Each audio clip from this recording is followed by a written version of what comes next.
Viewers, आपने सुना होगा तुम मुझे खून दो मैं तुम्हें आज़ादी दूंगा। ये डायलॉग जो है वो हमारे नेताजी का डायलॉग है। तो हम आज ये नेताजी तुम में कैसे घुसे? एक्चुअल में क्या है कि आज का जो टॉपिक उठाया हुआ है अभिषेक ने आपके लिए, वो कुछ ऐसा सा ही है, एक चीज के बदले दूसरी चीज लेना। तुम एक्सचेंज की बात करते हो? बिल्कुल बिल्कुल, लेकिन वो चीज अलग है, ये चीज अलग है। हम इसी पर आज बात करेंगे। इंटरेस्टिंग विषय है, गौर से सुनिएगा दोस्तों। लेकिन पहले नमस्कार। नमस्कार दोस्तों। टॉपिक, उम्मेद ने कहा तुम मुझे खून दो मैं तुम्हें आजादी दूंगा। मतलब इसने कहा कि एक चीज मैं तुम्हें दूंगा, बदले में तुम मुझे दूसरी चीज दो। लेकिन यहाँ पर ऐसा नहीं होने वाला है। ना खून देना है ना आज़ादी है। आज़ाद मुल्क में हम रहने वाले पहले से हैं और पैसा अपने अपने पास है ही। दोस्तों, एक्सचेंज जनरल एक डिक्शनरी में देखें तो आप इससे समझ जाएंगे। एक्सचेंज मतलब किसी चीज के बदले दूसरी चीज का आदान प्रदान जो है वो एक्सचेंज है। पर इस एक्सचेंज को लीगली भी डिफाइन किया हुआ है। ट्रांसफर ऑफ प्रॉपर्टी एक्ट बना हुआ है दोस्तों, संपत्ति अंतरण अधिनियम, जो कि किसी भी मूवेबल या इमूवेबल, अचल या चल संपत्ति के अंतरण को कंट्रोल करता है। एक्ट वो बताता है कि किस प्रकार का अंतरण कैसे होगा, कौन कौन सी विधियां हैं, कौन कौन से तरीके हैं अंतरण करने के। दान के जरिए भी हो सकता है, सेल के जरिए भी हो सकता है, एक्सचेंज के जरिए भी हो सकता है, विल के जरिए भी हो सकता है। बहुत सी बातें ऐसी। व्यूअर्स ने हमारे पुराने वाले वीडियो देखे हो तो उनमें से बहुत सारी चीजें तो आई हैं। बिल्कुल दोस्तों। तो उन्हीं में से एक अंतरण का मोड ये भी है, एक्सचेंज। एक्सचेंज मतलब एक चीज के बदले दूसरी चीज देना। तो क्या उम्मीद तुम्हें ऐसा लगता है कि मैं तुम्हें रुपए दूं तुम मुझे जमीन दे दो? ये तो फिर नॉर्मल मेरे को लगता है सेल हो गया है, ये एक्सचेंज नहीं होगा। बिल्कुल दोस्तों। लेकिन ये हो सकता है कि मैं तुम्हें 500 का नोट दूं और तुम मुझे 100 के 5 दे दो। बिल्कुल दोस्तों। एक्सचेंज को समझना पड़ेगा। एक्सचेंज सेल से अलग है दोस्तों। जहां पे रुपए के बदले कोई प्रॉपर्टी लेना है, रुपए के बदले कोई चीज लेना है, वो सेल है। सेल और परचेज है। अपन सेल और परचेज की बात नहीं कर रहे, अपन बात कर रहे हैं एक्सचेंज की। इसमें इंपॉर्टेंट बात यही है कि रुपए के बदले में कोई दूसरी चीज नहीं हो सकती। या तो करेंसी के बदले में करेंसी हो सकता है, या जमीन के बदले में जमीन हो सकता है, तो एक्सचेंज होएगा। अगर एक साइड रुपया है और एक साइड कोई प्रॉपर्टी है, चाहे वो मूवेबल या इमूवेबल है, तो वो एक्सचेंज नहीं है, वो सेल है।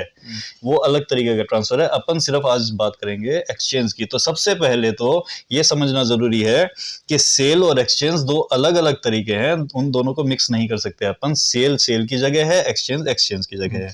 आमतौर पे हमारे व्यूअर्स ये काम डेली करते हैं, पैसे छुट्टे लेने का, खुले लेने का, वगैरह वगैरह। और इसके अलावा पेन कभी कभी उधार ले जाते हैं, लेकिन वो बाद में दूसरा दे जाए तो उसको एक्सचेंज कहेंगे अभिषेक? हाँ, कह सकते हैं। चलिए मान लेते हैं। तो दोस्तों, जो जनरल एक बात बताई उम्मीद ने मजाक मजाक में, वो एक्सचेंज ही है एक्चुअली। अगर इसने मुझे 500 का नोट दिया और इसके बदले में मैं उसे 100 के 5 नोट देता हूँ या उसको छुट्टा करके देता हूँ, तो वो एक्सचेंज है जो लीगली डिफाइंड है। रुपयों के बदले रुपया देना एक्सचेंज है जो लीगली डिफाइंड है। इसी प्रकार से अगर एक प्रॉपर्टी के बदले में दूसरी प्रॉपर्टी देता हूँ, इसका आपको एग्जांपल बताऊं क्यों नीड पड़ती है। मान लीजिए उम्मेद रहता है एक स्थान पे, ए जगह पे, और मैं रहता हूँ बी स्थान पे। ए स्थान के पास में एक और एडजॉइनिंग लैंड है जो मेरी है, और बी स्थान के पास में एक और लैंड है जो इसकी है। इट मीन्स दो अलग अलग प्रॉपर्टीज हैं। अब वो दोनों हम एक दूसरे के काम नहीं आ रही, तो हम सोचे कि हम एक्सचेंज कर लें, तो इसकी प्रॉपर्टी के पास वाली इसी की हो जाए और मेरी प्रॉपर्टी के पास वाली मेरी हो जाए, तो हम दोनों उसको प्रॉपर्ली यूज कर सकते हैं। तो इसके दो मोड हो सकते हैं। या तो ये हो कि मैं इसको सेल कर दूं मेरी वाली प्रॉपर्टी, ये मुझे सेल कर दे मेरी वाली प्रॉपर्टी। पर उसके अंदर क्या जरूरत पड़ेगी दोस्तों? उसके लिए आपको फंड भी चाहिएगा, बहुत सारे फंड को ट्रांसफर भी करना पड़ेगा, उसका अलग से स्टाम्प ड्यूटी भी पे करनी पड़ेगी। पर इसके बदले में ये भी कर सकते हैं कि हम प्रॉपर्टी का ही एक्सचेंज कर ले। मैं मेरी प्रॉपर्टी इसे दे दूं, बदले में ये अपनी प्रॉपर्टी मुझे दे दे। तो इसके अंदर फायदा क्या होगा दोस्तों? सबसे पहला तो आपको फंड्स की रिक्वायरमेंट नहीं है, फंड्स को ट्रांसफर करने की रिक्वायरमेंट नहीं है, और दो डॉक्यूमेंट के रजिस्ट्रेशन पे जो आपका चार्ज लगने वाला था वो आवश्यक नहीं है। आप एक डॉक्यूमेंट का चार्ज लगा करके ये काम कर सकते हैं। तो व्यूअर्स, काम का विषय लगता है कि नहीं लगता है? सीधे सीधे स्पष्ट बताइएगा। बिल्कुल, मेरे हिसाब से काम का विषय लग सकता है और होना ही चाहिए। अगर ना भी हो तो हम डेली रूटीन में काम डेली करते हैं। बिल्कुल दोस्तों। तो एक्सचेंज के अंदर फर्स्ट ऑफ ऑल तो डिफरेंस है कि सेल और एक्सचेंज अलग अलग हैं। दूसरी बात, एक्सचेंज के अंदर मनी का ट्रांसफर हो सकता है, मतलब दोनों साइड मनी हो या दोनों साइड प्रॉपर्टी हो, तो एक्सचेंज है। एक साइड मनी और एक साइड प्रॉपर्टी हो तो एक्सचेंज नहीं है। जो रुपए का एक्सचेंज बताया दोस्तों आपने, फॉरेन एक्सचेंज भी सुना होगा, मैंने डॉलर दिया है बदले में इंडियन रुपए ले लिया, या मैंने इसको यूरो दिया और बदले में डॉलर ले लिया, तो ये भी एक्सचेंज ही है, इसको अपन मनी एक्सचेंज कहते हैं। वैसे ही प्रॉपर्टी एक्सचेंज भी है।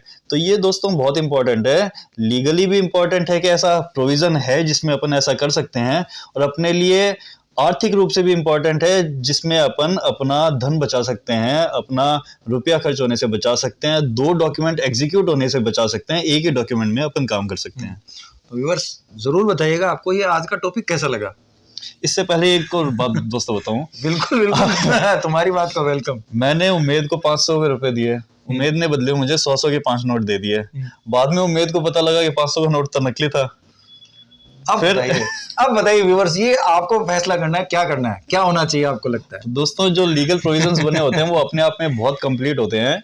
तो इसके लिए भी उसी ट्रांसफर ऑफ प्रॉपर्टी एक्ट में दिया हुआ है कि यदि ऐसा कोई लेन देन होगा तो इसमें फर्स्ट ऑफ ऑल तो एक गारंटी होगी आदमी की कि मैं जो दे रहा हूँ वो चीज सही है और असली है। और फिर भी अगर वो गलत हो जाती है तो प्रोविजन ये कहता है कि जिसको हानि हुई है वो व्यक्ति दूसरे पक्षकार से अपनी हानि के लिए मुआवजा मांग सकता है, या फिर जो प्रॉपर्टी उसने एक्सचेंज में दे दी थी वो भी वापस मांग सकता है, और सामने वाले पक्षकार को ये देना पड़ेगा। अगर नहीं देना, वो नहीं देता तो कोर्ट में कार्रवाई करके ऐसा काम करवा सकता है। तो मैं व्यूअर से ये कहना चाहूंगा कि अभिषेक के कहने का मतलब है कि अगर आप कुछ एक्सचेंज करते हैं और उसका कोई कागज बना रहे हैं ना, तो उसमें सारी बातें लिख लें। लिखना जरूरी है कि कल को सामने वाले की कोई त्रुटि के कारण वो संपत्ति आपके हाथ से निकल जाती है तो फिर आपका क्या होगा, आप उससे कैसे रिकवरी करेंगे, ये बात पॉइंट उस डॉक्यूमेंट में आना चाहिए। बिल्कुल दोस्तों, तो ये प्रोविजन आपको कैसा लगा बिल्कुल आपके कमेंट के माध्यम से बताइएगा, और हमारे चैनल को सब्सक्राइब और लाइक ज़रूर कीजिएगा। इससे हमको भी ये मिलेगा कि हम भविष्य में और ऐसे वीडियोस बना सकें जिससे आपकी जानकारी बढ़े, और आपको आपकी जानकारी बढ़ाने के लिए हमारी खुद की जानकारी भी बढ़े। बिल्कुल सही बात है, हमें भी किताबें अल्टा पट्टी करनी पड़ती है, देखना पड़ता है कहाँ क्या कुछ ऐसा है जो आपके साथ इजी भाषा में शेयर किया जा सके। बिल्कुल दोस्तों, तो अब विदा लेंगे आज के अंक से। नमस्कार। नमस्कार दोस्तों।